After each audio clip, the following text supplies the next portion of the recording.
usually say I'm a Viking from Norway, I'm a Viking.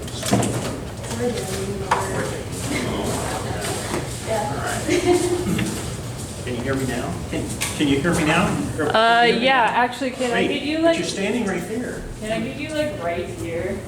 Because we're trying to videotape you as well. We are videotaping you as well. So exciting. All right, so is there a camera I should be looking at? There's a camera right here. You don't need to look at it. Well, except for our home audience. You know, Stephen Colbert doesn't just talk to the audience, he also turns to the camera. Not that I'm... You can also do it like from the office. From the... The TV show where you just like stare at the camera. Oh, The awkward office with Okay, can I like snap into your mic? Okay, it thank was like an you. electrical charge. Did you hear that? That's my one, right? I really should have gone first so that you could make it more entertaining after, because now I'm gonna be boring. You're the follow-up act? I guess, Yes. but The work companies. you're the opening number and you're, Well, no. We have 3 people No, now. wake these people up, entertain them, and then I want to make put it sure, back to I sleep. definitely want to make sure I don't go over. So will somebody cue me when I have 5 minutes left? Sure. Just hold your hand up to 5, and that way I'll make sure I don't go over time. So I want to make sure you're... Mine is not that long. You look familiar. Have we met? You look- We have. You look familiar. This is the Rosalind. Your name is... Rosalind. I think we have met. We have. We'll probably meet again. We will. It's good to meet you again, Rosalind. I'll be around. All right. Well, let me know when it's ready to go? showtime. Everybody say go. Go. Go. Go. All right. So. Hello, everyone. Welcome.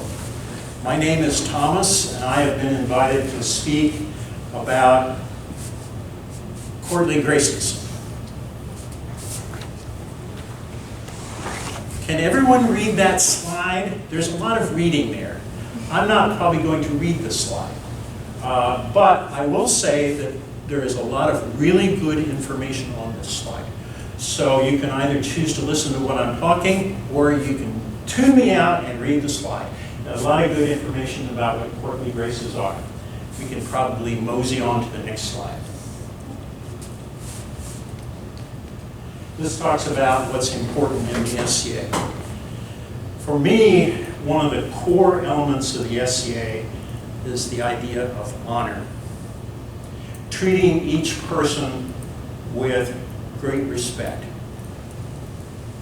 That, for me, is what honor is. If you give your word, if you say, yes, I will help at the upcoming event, that means you will be there. That is being honorable to your word. Honor means that you are treating people in a helpful way. You're treating them with absolute respect. You treat each person, whether they are king or newcomer, with the same level of appreciation, the same level of honor.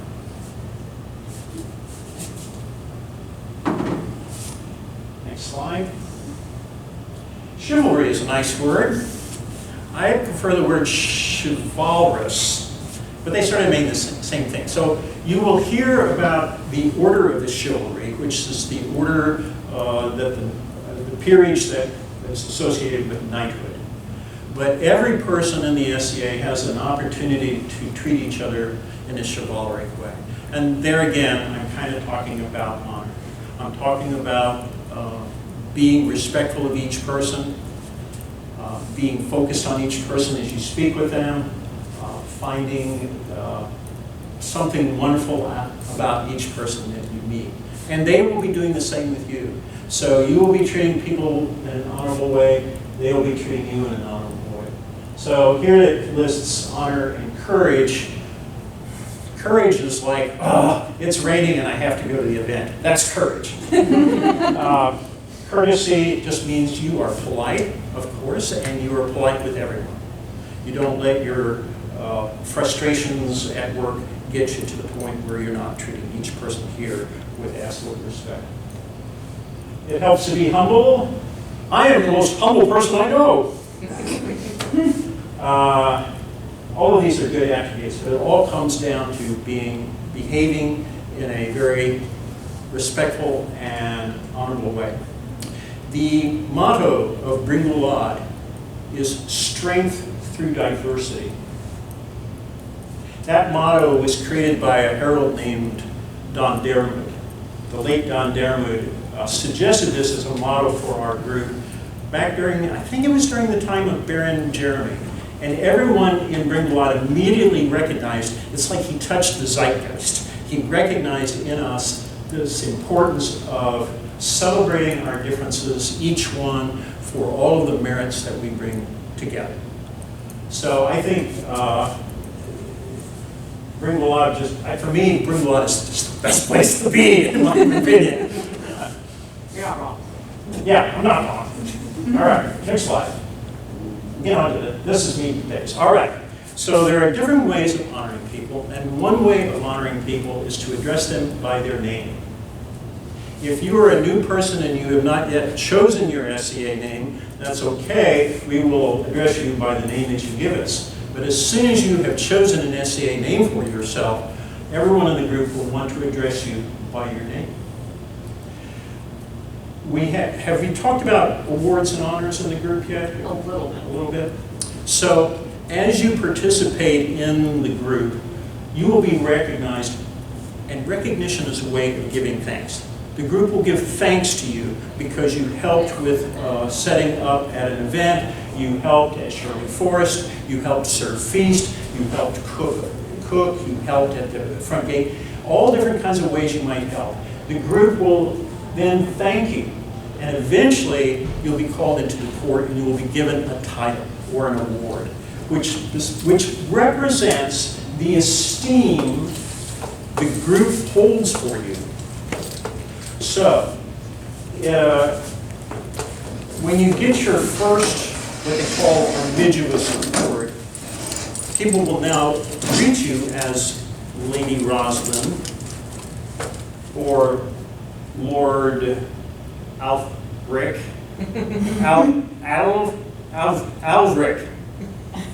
Yes, something.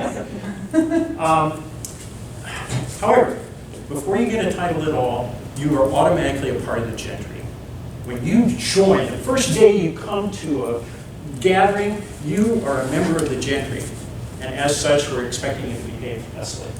I can remember being at an event long, long ago. A friend and I, who we had just joined the group, we were out for a walk down by the creek, and some stranger walked by and said, "Good morning, my lords."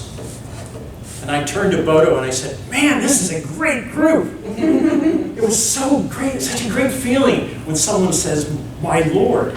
He doesn't even know if we have a title or not. So if you're unsure, you can always address someone as my lord or my lady. That's perfectly fine for all of us. Let's practice. Turn to the person next to you and say, "Good evening, my lady." Good evening. Try it. Go on. Good evening. Just like church. Try it. You too. Try it. And you watching at home, try it. All right. If you meet someone and they introduce themselves with a title, they are letting you know that they prefer that you use their title with their name. So if I were to introduce myself to you as Lord Thomas, you would know that I prefer to be addressed as Lord Thomas. Anyone that does that, I am delighted to do that. I'm elated to do that because it is a way of saying thank you again. Each time you use someone's title, you are thanking them again for their service, for their art, for their skill in combat. You are thanking them for being an important part of our group each time you use a title. Now, there's a bazillion titles, and each title represents a certain level of honor within the group. The basic Award of Arms level, which I expect each of you here will achieve. Once you are granted an Award of Arms, you may then refer to yourself as Lord or Lady so-and-so. And people will be eager to address you that way. After a certain amount of time, you may become more accomplished in art or service or in the martial arts.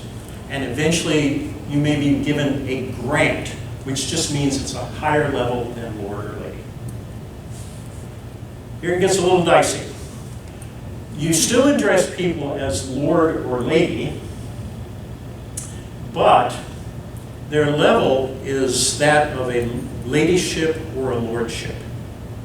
So I would not say to you, you must address me as Lordship Thomas. That would be an incorrect statement.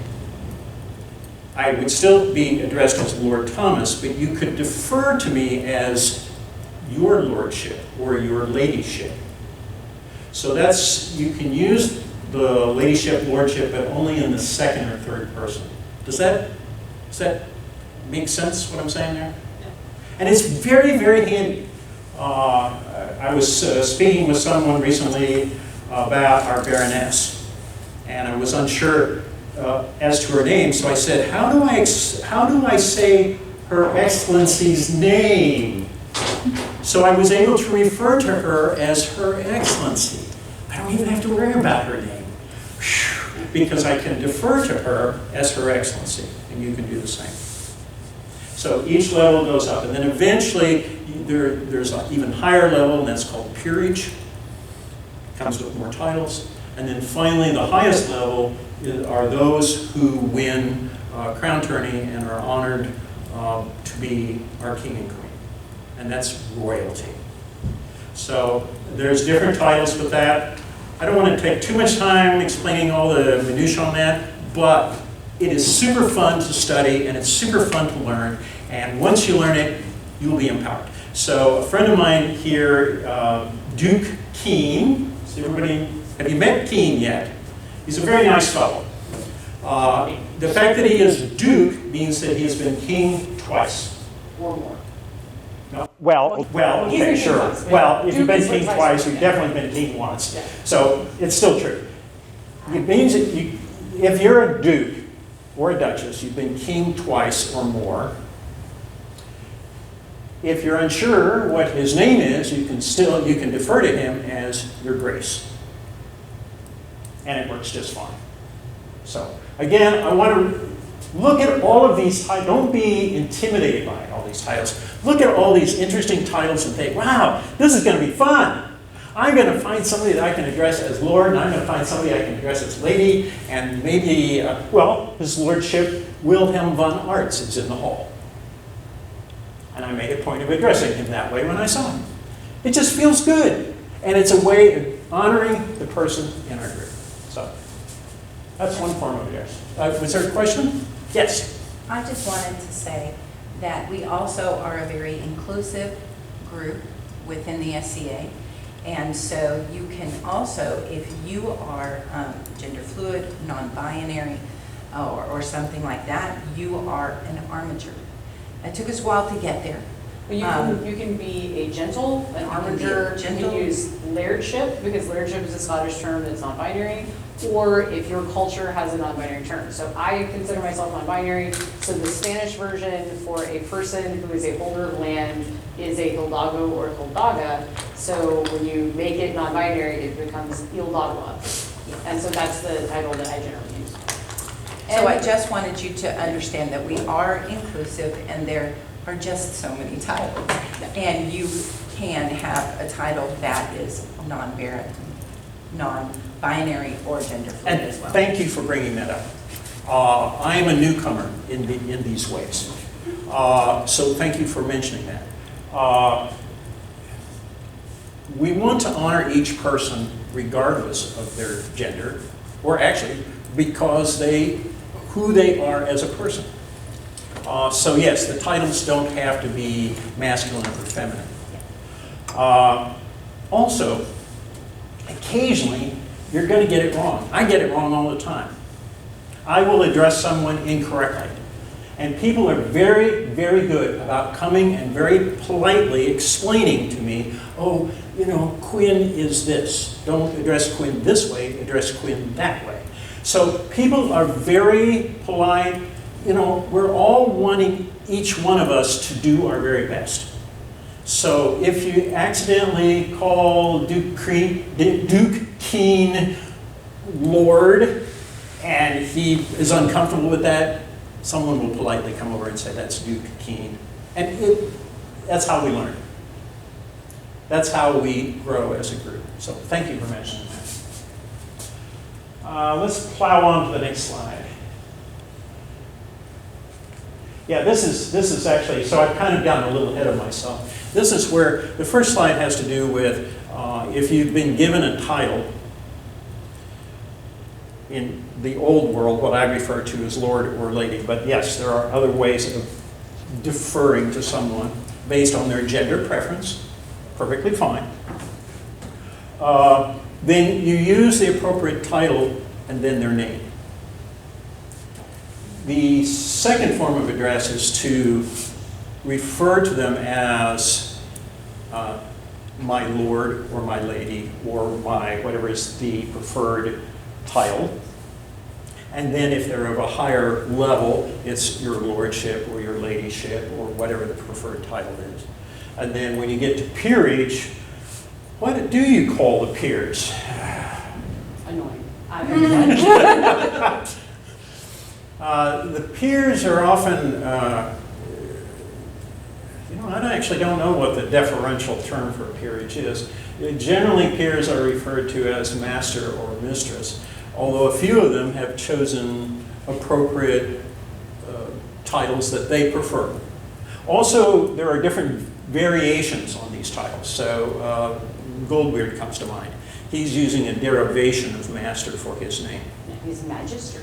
Yeah, magister. But see, you might think that's a separate title, and it is not. It is a Germanized In version. the College of Heralds, we have an entire section on alternate titles.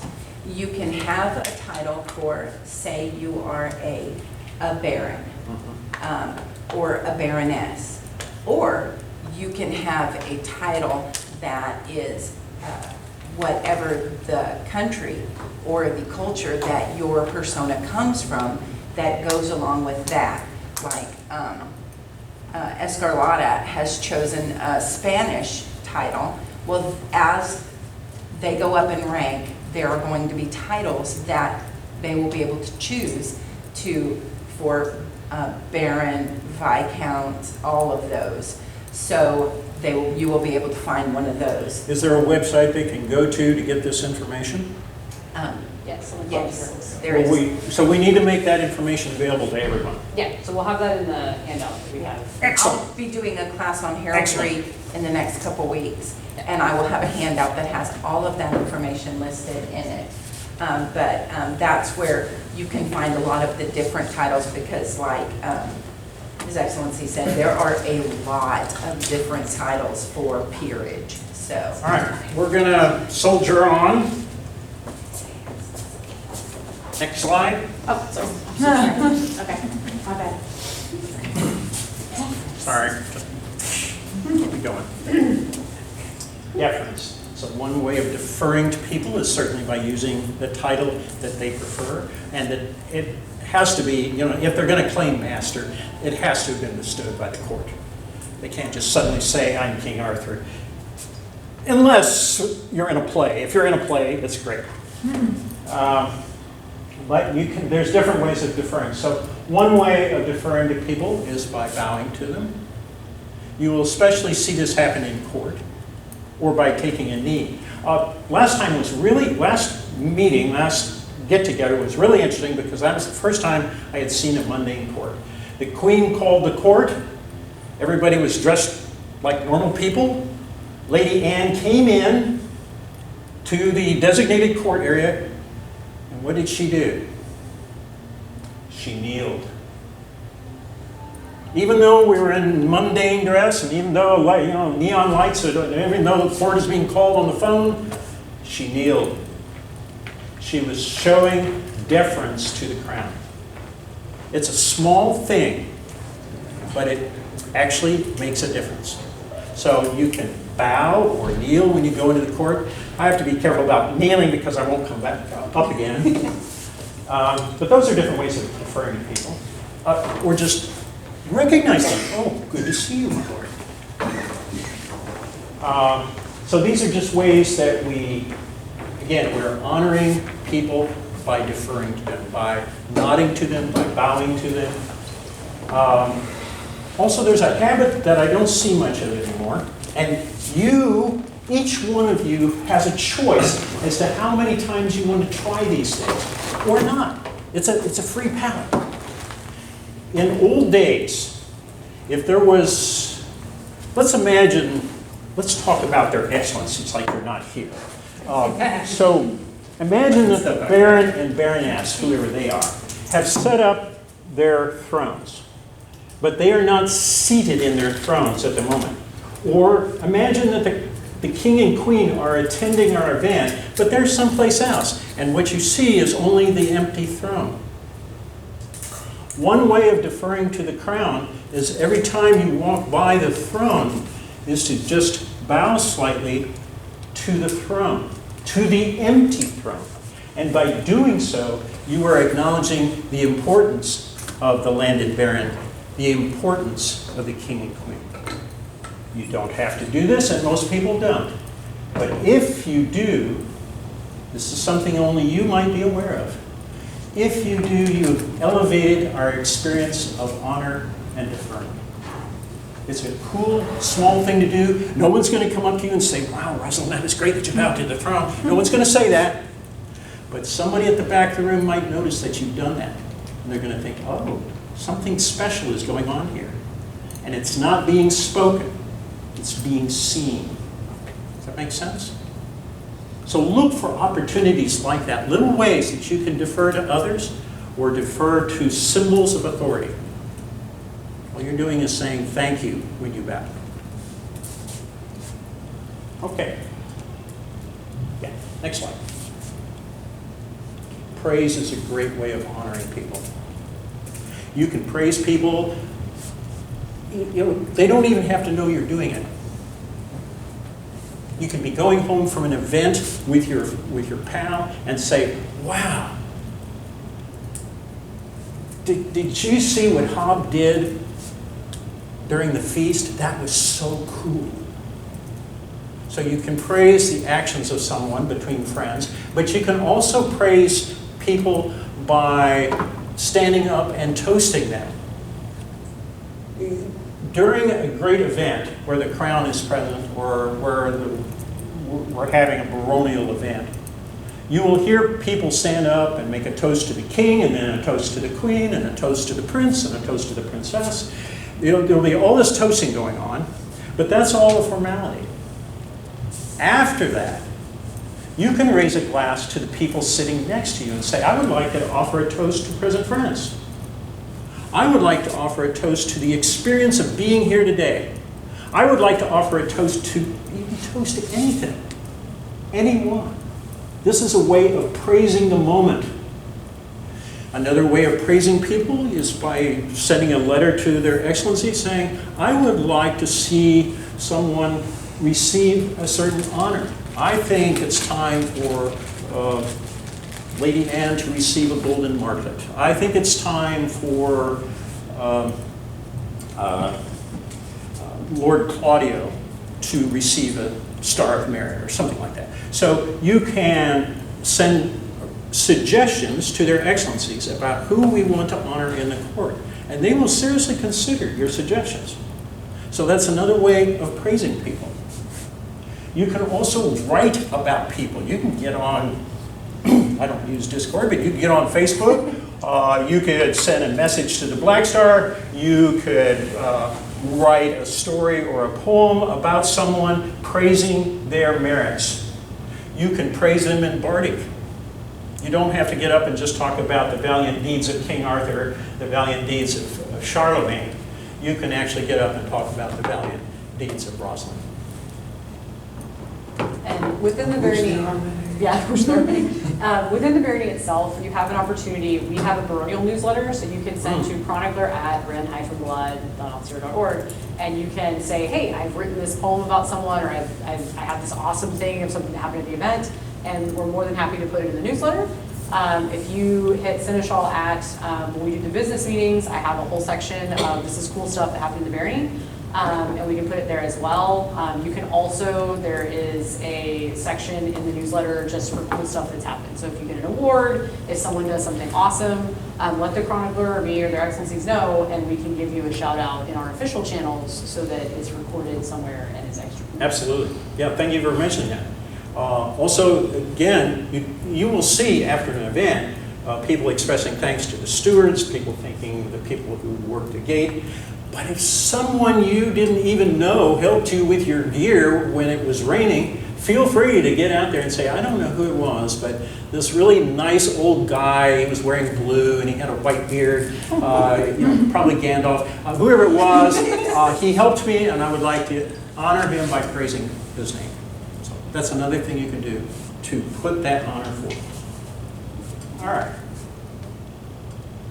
I've talked a little bit about this. So you will, at some point, be called into court. It is helpful now to think about what you might do when that happens. The first time I was called into court, I was clueless. I was really unsure.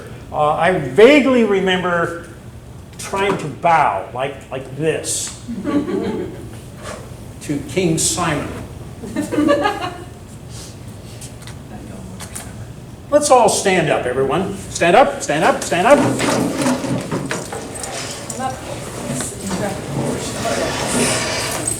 Bow to the person beside you. 1, 2, 1, 2, 1, 2, 2, 1, 2, 1, 2. 1, 2, 3. How would you do it? All right. Well done. You may sit down. That was the exercise part. Also, when you're called into court, you may be tempted to speak to the crown. Thank you so much for having me up here. It really means a lot to me.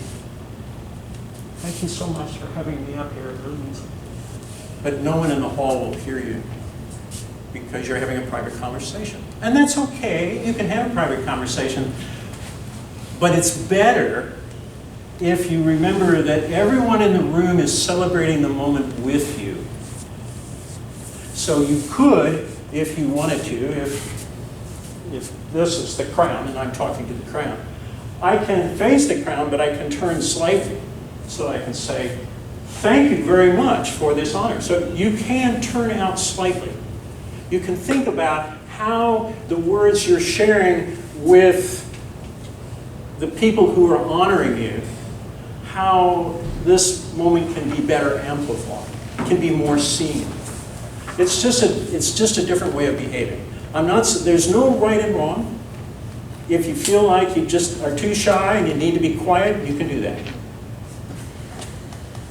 A question. Your name, young lady? What is your name? Colfina. Welcome. Welcome. What is your question?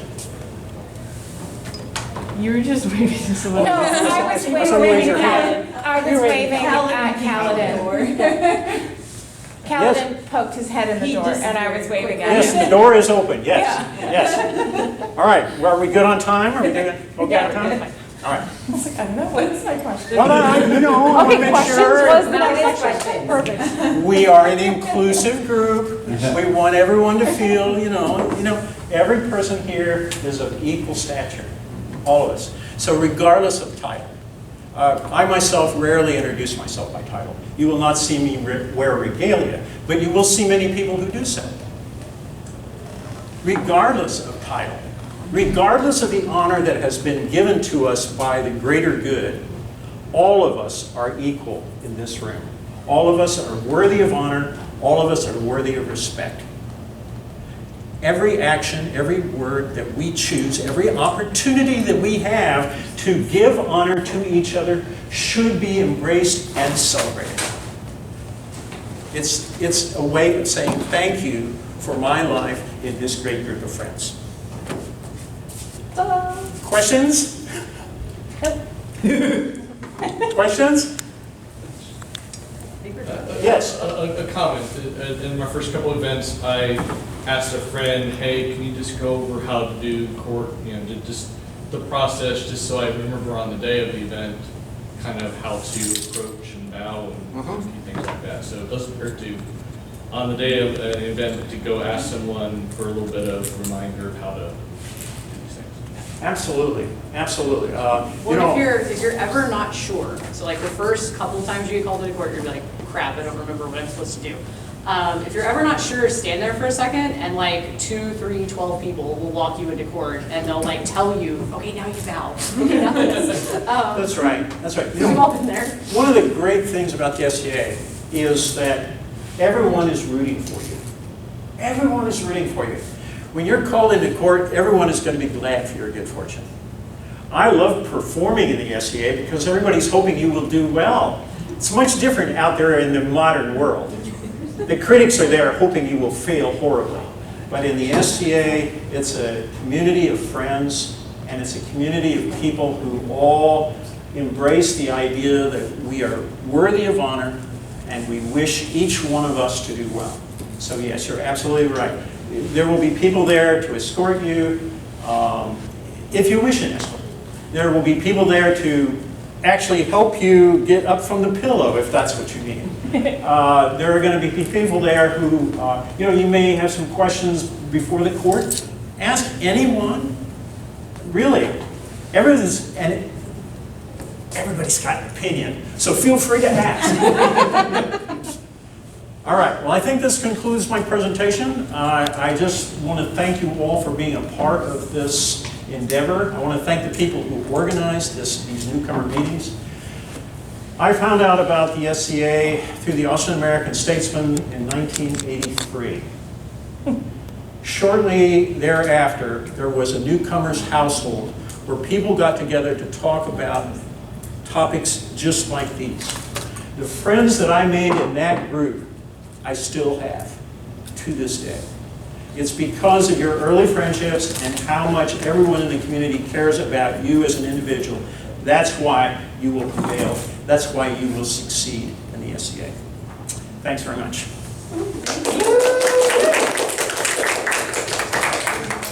Oh, yes. Yes. I totally forgot Do we need to go get Calvin? I got a little bit more. We need to get Calvin? All right. Oh, no. Go find Calvin. Yeah, I was gonna go find Calvin. It's like, goodbye. Goodbye.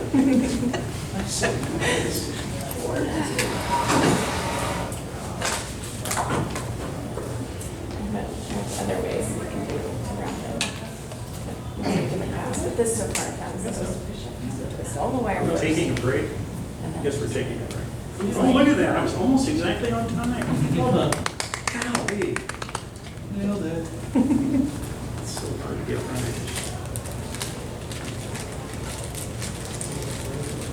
So many speakers. Yeah. One way or another. Yeah. Well, unless it's this kind of escort.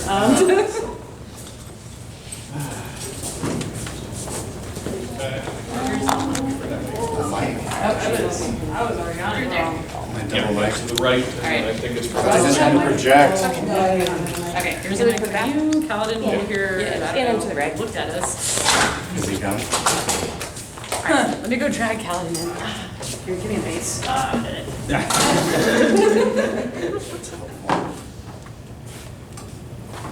Is there anyone here who actually doesn't know about heavy fighting? Hello. I don't know. Oh, I don't thank you, know Horatio. anything. I don't know anything. Oh, yeah. I almost believe you, Hobbit, but And in that case, it is fun for us and useful for those online who find it Oh. later. okay, all right, that's fair. That's Why do you also think why you're wearing a mic? you can't just project. Yeah, Oh. that's why we have the microphones. Need it for the Oh. webs. I was gonna use my opera techniques. No, there's so many folks who've said how much they appreciate having the recordings, and being able to like revisit these afterwards. So, So I gave this presentation a cursory look, and it looks pretty okay. I'll bet it's Oh, yeah, no, I made no preparations whatsoever.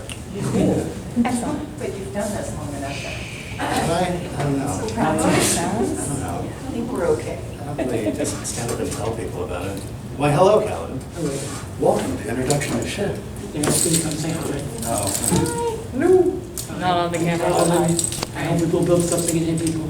Yeah. Do you want me to go to the next one? Yeah, let's go to the next slide. Baby on. All right. Oh, chivalric fighting. Heavily armored combat. Goes to honor, valor, and courtesy. Actually, I will say one thing that this doesn't cover anywhere is what I think is the most important part of all of the fighting that we do in the society, and that's that it is about your own honor. Only the person who was struck can say if they were struck. And marshals are there, and they can, if you ask them, they can tell you what they saw. But otherwise, it's up to you. It's always up to you. And that means these guys who are out there fighting for crown, they are like, oh yeah, no, I was hit. They give it up because they know what happened. Their honor is on the field. That's pretty fantastic. You don't see that other places. Everywhere else, they've got referees and everything else.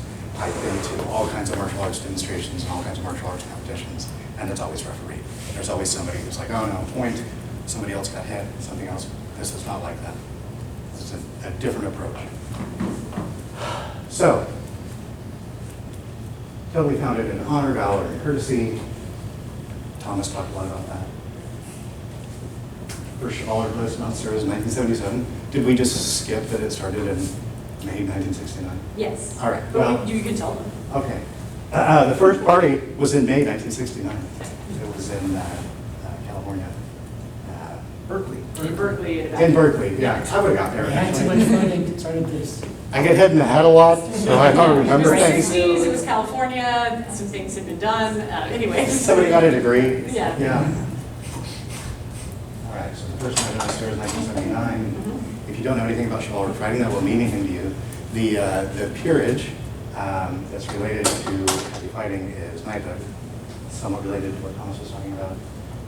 Oh yeah, and the Order of the White Scarf starts here in Ontario in 1979, and that ends up spreading all over the known world. I don't remember when we got it in Ontario, but it was pretty late because I was Started playing at the same time. at the same time. Ontario, I don't remember which kingdom. Okay. Yeah, no, I know there was a treaty. Yeah. Yeah. I don't know when everybody got on board. I know a couple didn't, but yeah, so the White Scarf is really important and it was started here. It's very interesting. Moving along for chivalry stuff. What are the chivalric virtues? There's like 12. There's only a few there. Prowess, courtesy, loyalty, honor, generosity, humility, strength, faith, fidelity. I could read this to you guys. I can read. I've been to college. What are we talking about?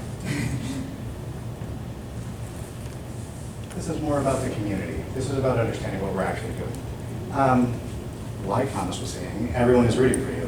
So if you get on the heavy field, everyone is trying to help you get better all the time. And so that takes place through like teaching. There's going to be people there who are going to make sure you drink water. They're going to make sure that you're okay. Yeah, and trying to improve to win tournaments is not the only thing. You're trying to improve to get better, just so you can be better, not necessarily to win tournaments. I've won very few tournaments, but I've won a couple. One big one. Just one big one. Right now. Just that one. Yeah, no, I've won a number of smaller tournaments, but it wasn't about the winning, it was about the participation and being there with people I really enjoy. I've been doing this for over 30 years. Wherever I have been, I've lived in many states, wherever I've been, the society has been there. And I can show up with my kit and I can just find a whole new group of people. And we all share that in common. So there's always like, oh, heavy fighting, we can talk about that. Skip on to the next one. Let's see what we've got. How to get involved? You're already here at practice. There's loaner stuff out there right now. But yeah, here every Thursday, there's loaner stuff. There's a lot more loaner stuff than is just out there. I've got 5 or 6 sets of kit at home. If you really want to get involved, there's lots of people who can help you build your own stuff. Kaladin, he's right there. Yeah.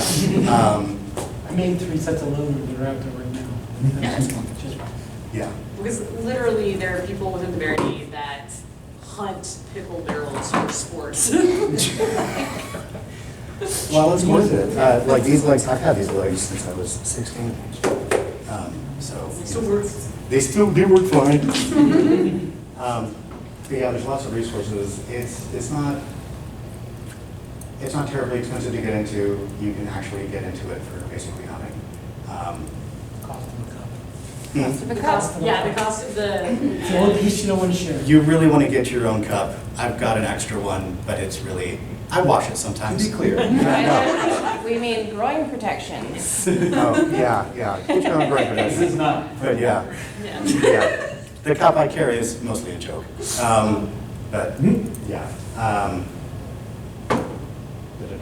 no matter where you go, so we're having Finnegan All the Things on Sunday. So you can go to Finnegan All the Things. If you don't have your own armor, say, hey, who's the marshal in charge? There will be someone at Finnegan All the Things. It's going to be the Commodore, but you're not going to met him yet. And he's going to have all kinds of loader gear. And so you can walk up and say, hey, I don't have any gear, but I want to fight.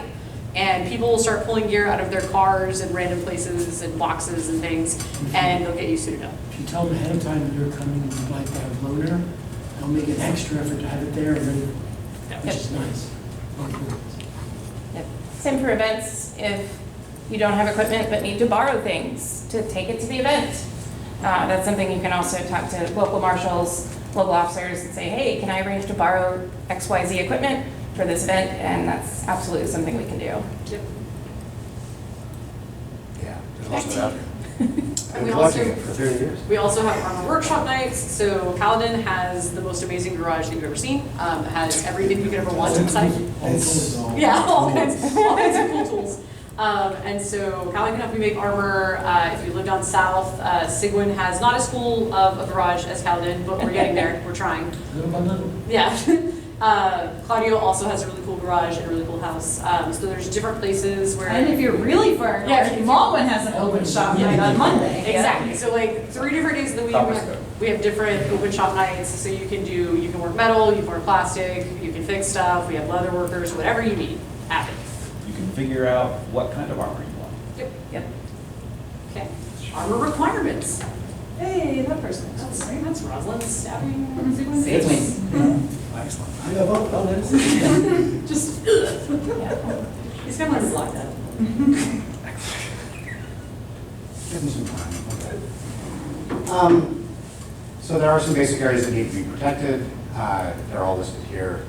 Very simply, any joints you have, your elbows, your knees, they need to be covered. You need to cover down through your C-spine, if you know what that is. Right over the base of your neck, where your kidneys actually are, not where people think they are. It's really important.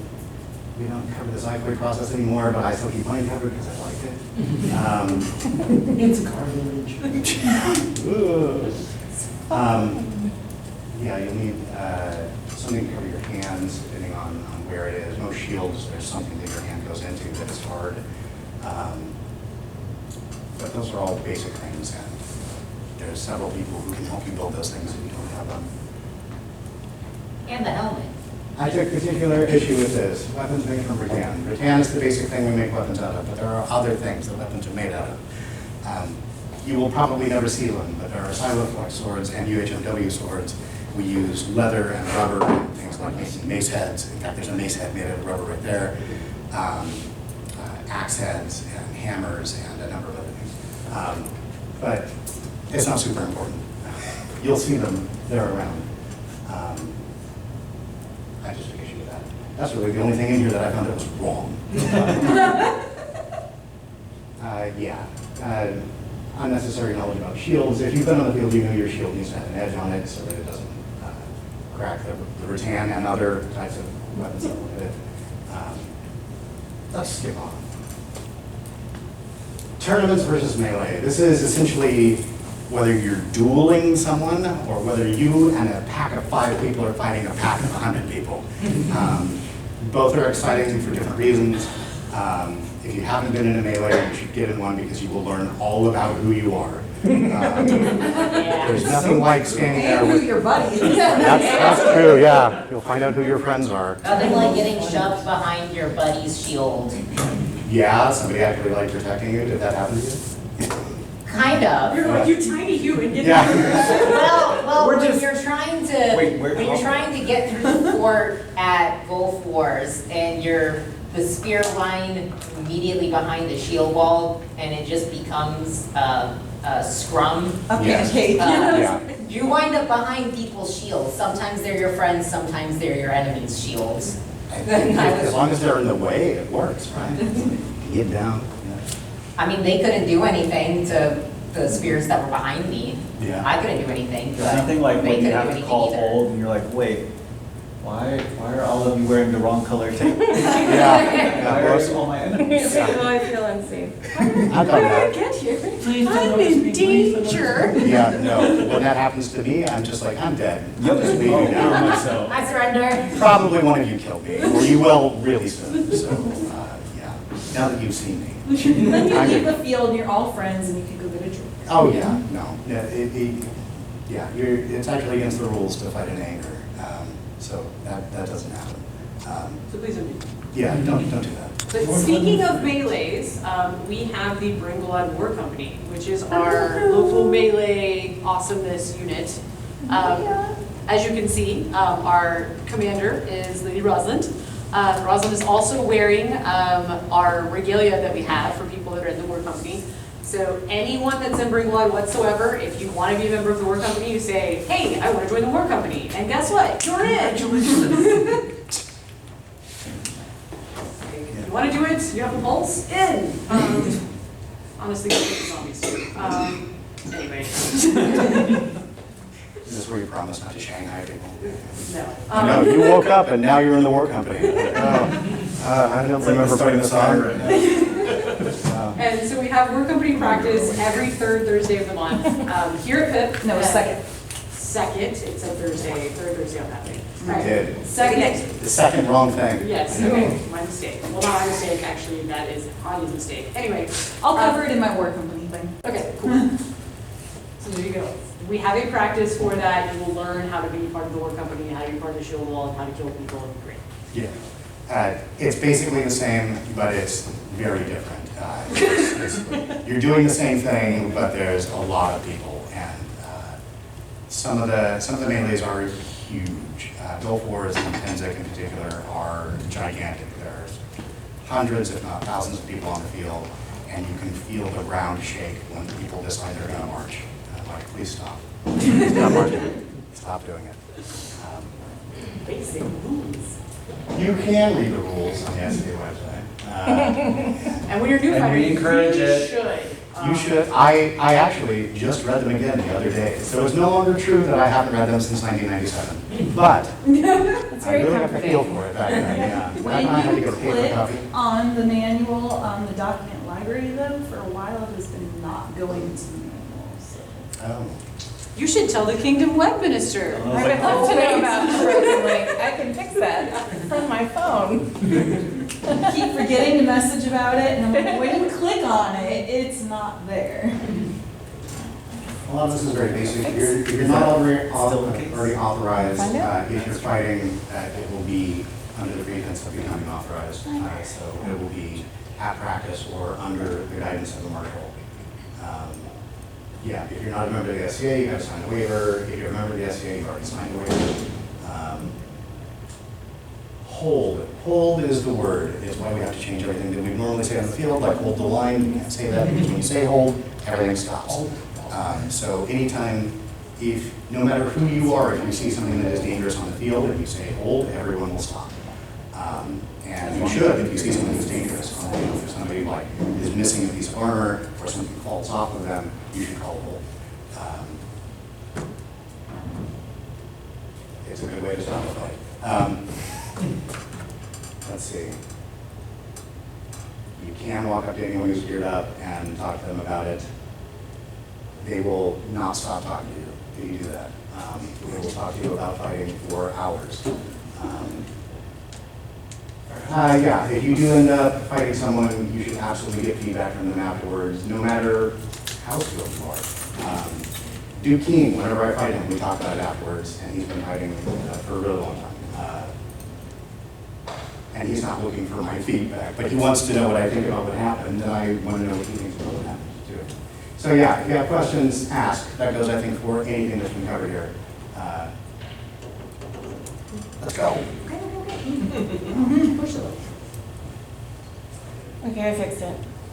Yay! Instant gratification. Oh. What is that one? Odd one is the Sable Falcon, that's the non-ambiguous fighting award. Yeah, it's No, the no. Falcon, the Centurion The Garter. Centurion Garter. Is that what that is? Yes. Yeah. They have garters? They have a garter and they have a cape. We almost never wear the garter. Yeah, the Garter doesn't show up They very very, often. very rarely wear the garter unless they have, like, some people will have like a multi-garter because they have multiple GOAs. And so sometimes you'll see it there. All right. I was confused, so if I know that one. Yeah, but like 9 times out of 10, they're gonna be wearing the cape. The cape. The cape's just cooler. Yeah, frankly. Yeah. All right, where were we? So there is theoretically an award structure, but these often come out of order. And I got my Falcon long before I got my Talon. It happens. Most of the nights I know are not Centurions because Centurions came up later. You really did. Oh my gosh. Keen got his Falcon after he was a Duke. Yeah, yeah. I mean, it was sad, he really wanted it for a long time. So is there a structure to the awards? I don't know. Okay. They mean levels, but they don't occur in the order. Well, so that's the thing. So the Falcon is you did a really cool thing and you I got did. seen. Yeah. So sometimes you're already a dupe when something cool happens and you get seen. Because winning crown isn't a cool enough thing. Specifically on the melee. Well, and it is a cool thing specifically on the melee field, but you get a different cookie for that. Yeah, actually its own recognition. Yes. Had some punishment. Yeah. So yeah, so the Talon is your, hey, you've been doing this for a little while, you're competent, you're learning, cool. If you've been doing fighting and you're getting pretty good and everything else, so we've talked about the structure before, so the grand level's kind of in the middle, so you're getting pretty good. So we call you a Centurion. The Centurion gets a really cool red cape with that kicking chicken on it that you see there, that's an eagle. And then you get that garter that we just talked about, no one ever wears. But technically you get one, theoretically. You also get a cudgel that you can hit people with. Cudgels are great. It's pretty cool. Yeah, you get a bonking stick. Yeah. You I didn't know that. Oh, yeah. It's like my They're all like primary fight heavy now, music. don't you? Many of them are like heavily customized and personalized. Yeah, super personal. Man, I'm pretty sure it's a fish pad. they didn't have anything like that when I fought. No. Okay. Well, now, if you were to become a Centurion, you would give up. And then we've talked about, like, the peerage is like the highest level, so if you're awesome at fighting heavy, you might get asked to become a knight. Or if you don't want to swear fealty to a specific crown, you can become a Master of Arms. It's like a weird thing. And technically, we don't have the Master of Arms baldric, but whatever. They're essentially the same They're thing. the same thing. They either take their oaths too seriously or not seriously enough. Yeah. Master Corwin, my grandmaster, has his baldric, and he says baldrics basically mean does not play well with others. Okay, I can see that. Yeah. Okay, so if you're wanting to do heavy, here are the events that are things that you definitely want to check out. So we had Steps Warlord, it was 2 weeks ago. It is to decide who's going to be the warlord that's going to command us in battle. Then there's Crown Tournament, which is actually happening next weekend in Amarillo. It happens twice a year. War of the Rams, which is the war that we've talked about that happens in the fall. It's the week before Thanksgiving. Gulf Wars, which we've also talked about, it happens in the spring. So it's usually spring break weekend. It's in March. Penzik, which is the very end of July to the first week of August. It's a 2-week war out of Kingdom, Pennsylvania. It's also the largest SCA event, so if you just want to go to something really, really big. And then we have once a quarter tiny tourneys. We've talked about our next tiny tourney is pickle theme, and it is for newcomers specifically. So it should be really exciting for all of you guys. And then local championships. So if you look at an event, so like our fall event is October 23rd through 25th, and we will be choosing our new armored champion. Yeah, and that's Penzik, or that is Sigwin at Penzik. Take that picture. At opening ceremonies. That's such a great photo. It's a great Thanks for allowing you did such a good job capturing that. Well, because like he looked good, and we're like, okay. That's perfect. Yeah. Quick, while it looks good. Time and opportunity. Yeah. Well, because I also got one of him like turned backwards, so we've used that on a bunch of the promo stuff. Yeah, so here are your resources. So there's a wiki specifically for the chivalry. There's a guide for getting started in armored combat.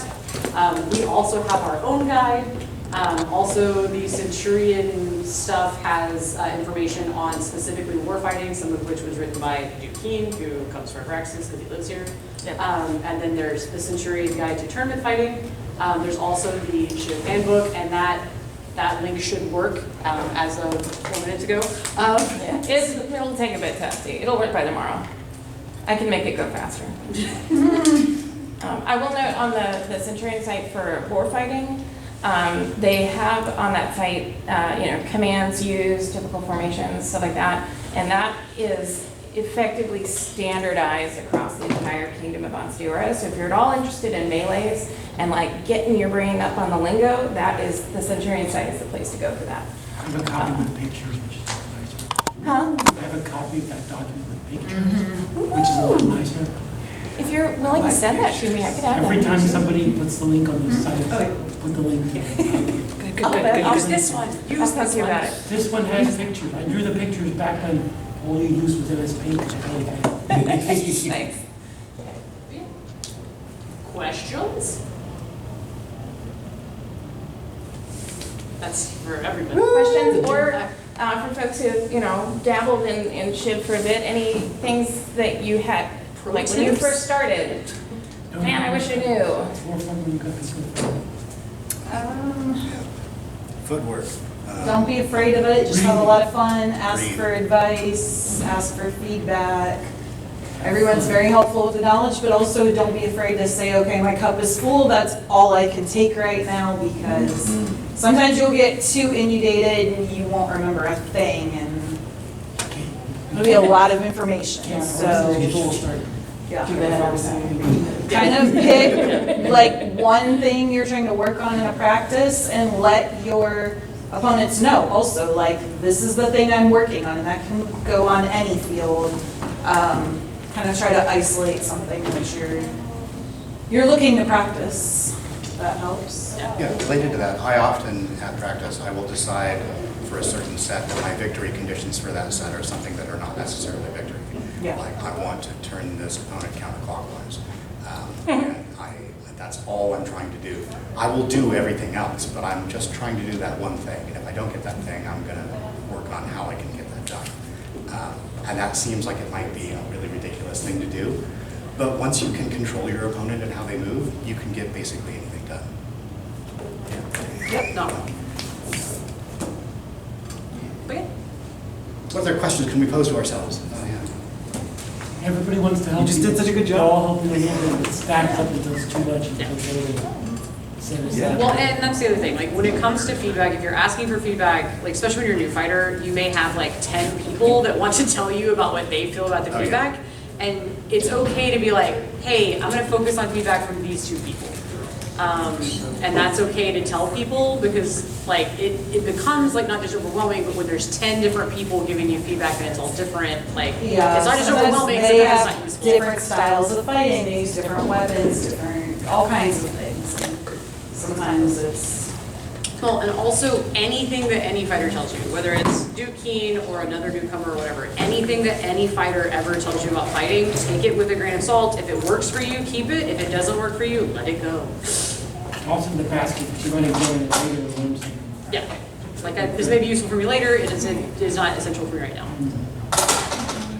Yeah. And everyone in the chivalric fighting community is super friendly. The first event I went to was a Summer Crown tournament last year, and I was fighting in pickup fights after they had their unbelted tournament that you could do, and at one point I had, I think, 5 different fighters who I had never met before. I don't remember any of their names. I had never seen them before in my life. They had never seen me before in my life, and they were all bringing me things and like, here, try this out, because I was using the Baronial Loner Shield, which is about 5 times too big for me. It's the same size as me. Yeah. And they were like, you're getting your ass whooped royally here. Here, try this shield instead.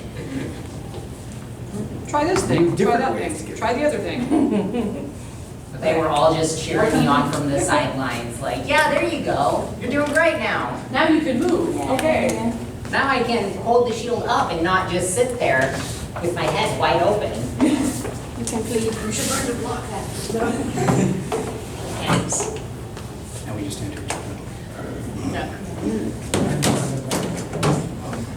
Okay. So war company, all right, so I am the current bgwlad war commander, Lady Rosalind Lancaster, and as we learned from Thomas's class, I can be addressed as Lady Rosalind, not just because of my gender, but also because I have my AOA, but we show that to pretty much everybody in the SCA. So I am a squire, that's what the red belt means. I am a squire to Sir Malwyn. To become war commander, you do not have to have any specific title, any specific rank, anything like that. You don't have to be a knight. You don't have to be a squire. You don't have to be anything in particular. The things that you really have to do to become war commander are you have to have a willingness to study and work hard. You have to show up to the practices, lead the practices, have a plan. You have to show up to at least all the major melee events or have someone that can step in if you can't be at those events, have a second in command. And you really just have to have the skills. You have to have done some of the training so that the previous war commander asks you to take over, and then you get approved by, like in this example, the local baron and baroness might say, yes, we approve Lady Rosalind taking over, becoming war commander. There might be a trial period in which you have to go lead the war company, prove yourself a few times, something like that. But anybody can become war commander. You also can fill in and be second in command or third in command because your war commander is going to die on the field. And you have to know what to do in that situation. You have to be comfortable to be able to take command, know the commands, step in, because you might look around and it might just be you and one or two other people, newcomers, whatever. And they're looking at you going, okay, well, you've been here the longest, so go ahead, take over. Yeah, so if you look around and there is no one else in charge, then go ahead, step up, lead them. All right, we have an amazing group of people that are part of the war company. We've had some success this past year when we went to Gulf Wars. We ended up getting the King's Banner, so we did amazing. Hob is part of our war company. Our Baron is part of our war company. So we have a lot of amazing people. Your Knight Marshal is a big part of our war company. So you will see next week, next Thursday, is the official war company practice for the month. You will see the King's Banner displayed. It's not here tonight, it went to Steps Warlord and it'll be coming next week, but it has a number of patches all over it. And if you happen to look, you might see that bgwlad has the most patches on the banner. That's pretty impressive. So the King awarded that directly to our war company for our work, for the spiffy tabards, for showing up, working hard, working together, really making Killing lots. killing lots, doing really well throughout Gulf Wars, which is a number of battles and all of that. Working really well together with the other people that were part of the war company that joined in with us, that were not originally part of the war company, but fighting alongside us and everything. So really stands out when you get that, and it's a massive honor. Also, when you join the war company, you're eligible for the Sign of the Sword Code like she's wearing. So you get to be put on the list, and another cool thing that you get to do, Claudio actually has the workshop.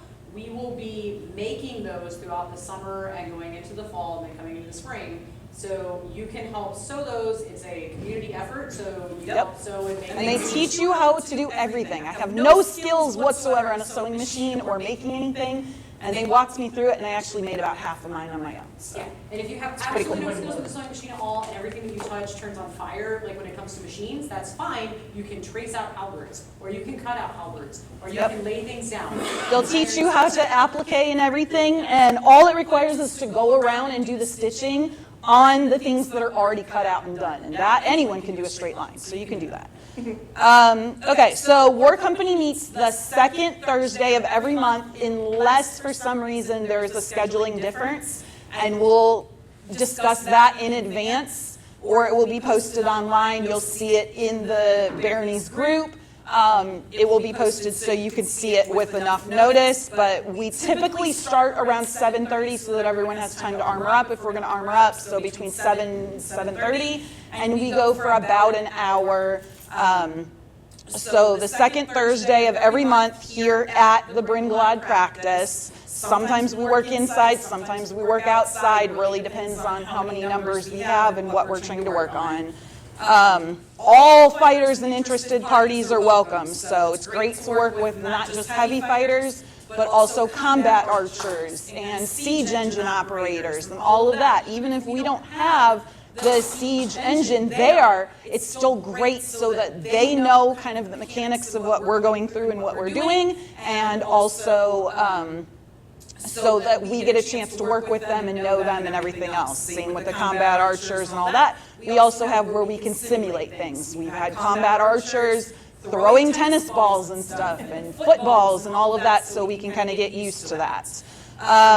We go through the basics a lot of times without armor and everything for the people that are like, you know, I'm interested, but I want to learn more about this. I don't have my own kit of armor yet. Although you can talk to the Knight Marshal and people like Kaladin and all that do have loaner armor and other fighters, and we can get you armored up. But we do have nights where we're like, okay, we're working on the basics. You don't need to armor up, or you don't need a helm right now, or, you know, whatever conditions it is, what we're trying to achieve. So we go through the simple commands, and sometimes we work through specific lessons that are designed to work on unit cohesion, and like allowing everyone to get a chance to take command, so that if you are that last person on the field or one of the last few, and you're like, oh my gosh, I can't do this, I'm too nervous, I don't know what to do, I haven't practiced this, you get a chance to practice it in a no-stress environment. We teach effectiveness and all that. Like, you don't want to just be on the field running all around, tiring out everybody. You want to get to the objective and get to the goal. So we work on specific things to teach us that and get there. Large melee events take place throughout the year. Some examples are War of Legends in September, War of Rams in November as discussed, Gulf Wars in the spring. Those are some of the largest, and you will have at some of those, like Gulf Wars and War of the Rams, you will have potentially hundreds upon hundreds on the field. And the battles get insane. Such a rush of adrenaline. It's so much fun. There's nothing like it. So you definitely want to look out for some of those bigger battles. There are smaller melee events where you might have 5-on-5, 3-on-3, 10 against 10. So there are a large number of melee battles throughout the year. Some of them are just happenstance, throwing you together with other fighters that show up and dividing it and saying, we're doing a melee with 5-on-5. You are not in a bgwlad war company. You're not fighting with people that you practice with. You know, it's more of kind of, we're going to divide you up, and you guys are going to work together, and you guys are going to work together. But having those basic skills of practicing with bgwlad war company and knowing, okay, this is a melee, it's still the same principles, this is how I do it, go a long way. There is a chain of command within the chivalric melee community. So you have the war company commanders like myself, which are overseeing the local barony war company, or whatever the small unit of, it can be a group of fighters that, you know, a household or something that is fighting as a war company. Then you have a southern region, well, not a southern regional, but you have a regional commander. So our southern regional war commander at this time is Sir Robert Debray.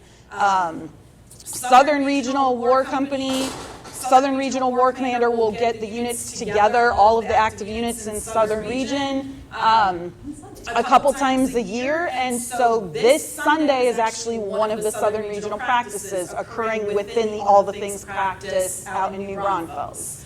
So this Sunday we will be getting together, the Southern Regional will be getting together the local war companies and all of that from the Southern Region of Onstiora, and we're going to go ahead and practice in larger groups. So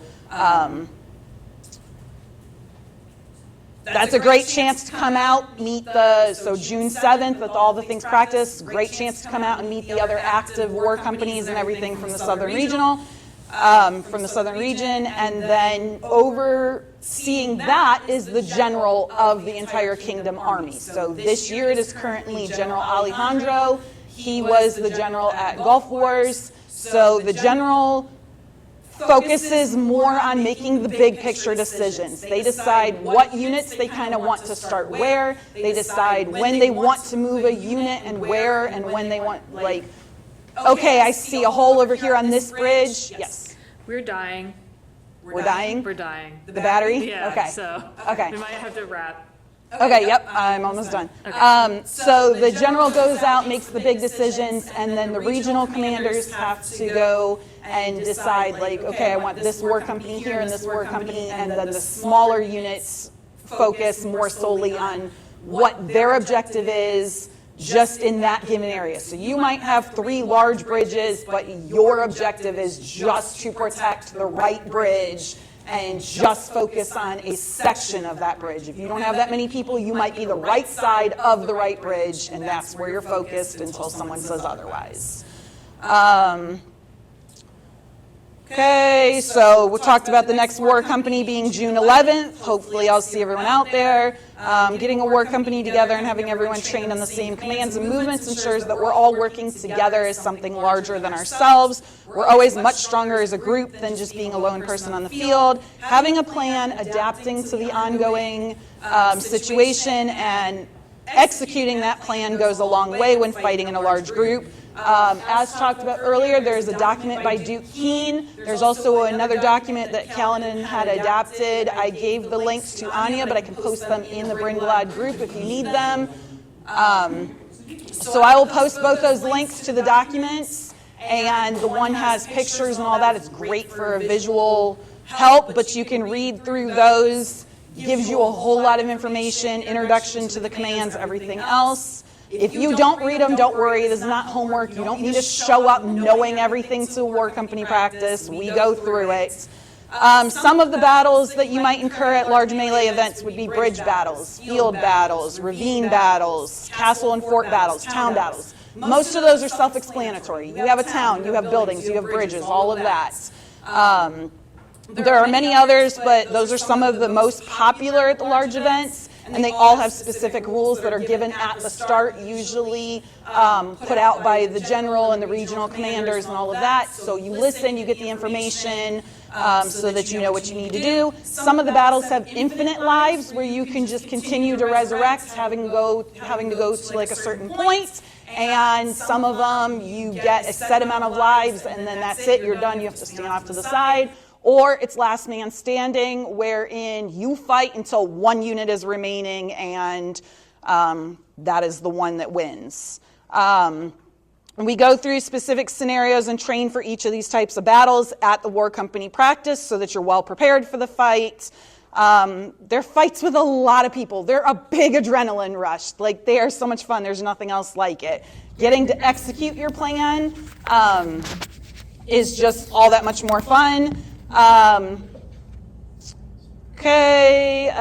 It takes all kinds of fighters and weapons to make up the war company. So, very quickly, this is a war shield. War shield, large, rectangular, no corners to leave big open gaps. When you're standing next to your buddy over here with another war shield, you are creating basically a wall. So war shields for the shield wall are great. They're an asset. They're also heavy and large. They're not the shields that you want to be fighting with every night. These are great when you are kind of stationary and you're trying to form that impenetrable wall so you can protect the castle, buy yourself time, everything else. So it takes a mix of fighters and a mix of weapons and all that. War weapons are nice and short. You wouldn't really want this in a one-on-one or a tournament battle because you're going to have to get very close to your opponents. But this being the width of my war shield works perfectly because now I'm not getting all boggled up hitting my person over here and everything, and I'm not getting all caught up in everybody's weapon. And you are not necessarily worrying about the people right in front of you. If you are shield wall, you are protecting the people behind you and letting the spears reach over and do the work and reach at a long distance and stuff. So that is just some of the weapons, but it takes a wide range. You want long spears, you also want pole arms. They do provide a good benefit when you can mess with the shields and pull them down, pull them out of the way so that you can let the spears and stuff do their work. So it takes a wide range of weapons.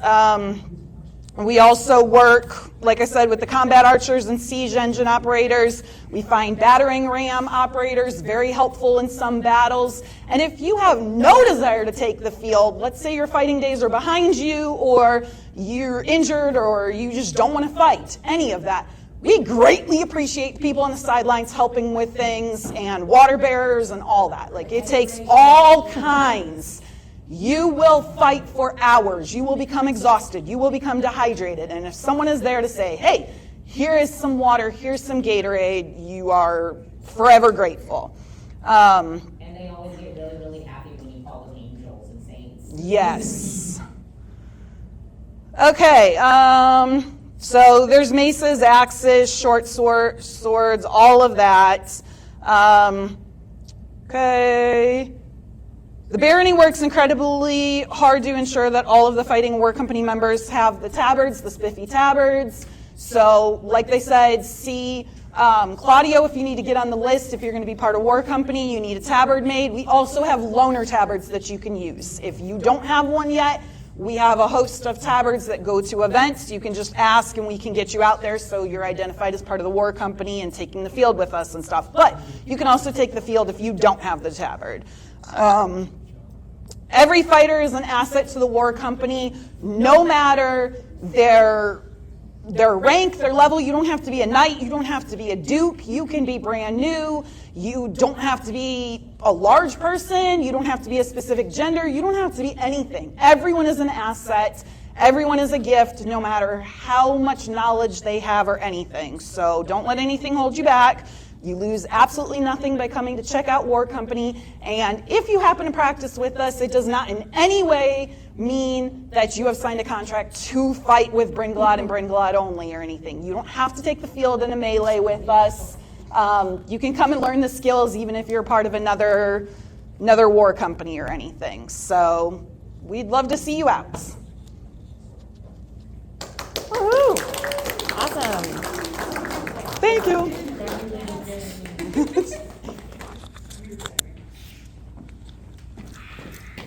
right, any questions about War Company? All right, we're good to go with NCA for today. Let's go have fun. Woo!